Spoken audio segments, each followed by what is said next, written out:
परिवर्तनाची शांत लाट, श्री मोहन नागर, पद्मश्री 2026. काही लोक बदलाविषयी बोलतात आणि काही लोक बदल घडवून आणतात. मध्य प्रदेशातील श्री मोहन नागर यांना निसर्ग आणि पाण्यावरील प्रेम संस्कारातून मिळालं होतं. आम्ही आमच्या कामाची सुरुवात शिक्षणाच्या माध्यमातून केली. भारतीच्या माध्यमातून 500 गावांमध्ये एकल विद्यालय सुरू केली. पण खरी अडचण वेगळीच होती. जमीन नापीक झाली होती, शेती बंद झाली होती, लोक गाव सोडून जात होते. आम्ही पदयात्रेदरम्यान अभ्यास केला आणि लक्षात आलं की दिवाळीच्या काळात पाण्याची खूप टंचाई होते आणि लोक स्थलांतर करतात. पुरेसा पाऊस पडूनही विहिरी, बावडी, तलाव आणि स्टेप डॅम्सच्या कमतरतेमुळे बहुतांश पाणी वाया जातं. श्री मोहन नागर यांनी नदी नाल्यांमधील वाहतं पाणी रोखण्याचा एक अनोखा मार्ग शोधला.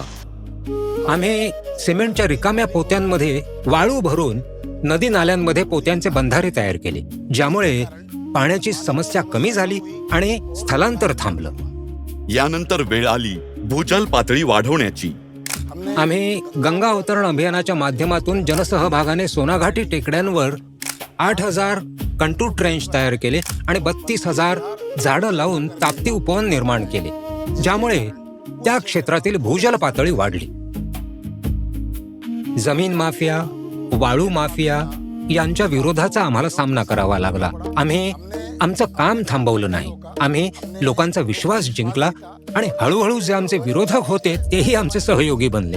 निसर्ग आणि पाणी वाचवून मोहन यांनी वर्तमान वाचवलं आणि आता त्यांचं ध्येय होतं एक उत्तम भविष्य घडवणं. भारती विद्यालयाच्या माध्यमातून आम्ही मुलांना शिक्षण देऊन भविष्यासाठी सुसंस्कृत, प्रतिभावान आणि उत्कृष्ट नेतृत्व गुण असलेले तरुण घडवतो. आम्ही बाचा गावाला गावकऱ्यांच्या सहकार्याने एका आदर्श गावाच्या रूपात विकसित केलंय. बाचा गाव हे शांतता, प्रगती आणि समृद्धीचं प्रतीक बनलंय. पण असंख्य बदल घडवून आणणाऱ्या श्री मोहन नागर यांच्याकडील एक गोष्ट कधीही बदलली नाही, त्यांच्या कुटुंबाचा अतूट विश्वास. मोहन यांना अनेक सन्मान मिळाले, पण त्यांचे खरे सन्मान म्हणजे भरलेली तळी, हिरव्या डोंगर रांगा, विहिरी आणि हसरे चेहरे. पाणी वाचवणं हे केवळ काम नाही, तर ते एक वचन आहे भावी पिढ्यांना दिलेलं. कारण पाणी असेल तर भविष्य असेल. श्री मोहन नागर, पद्मश्री 2026.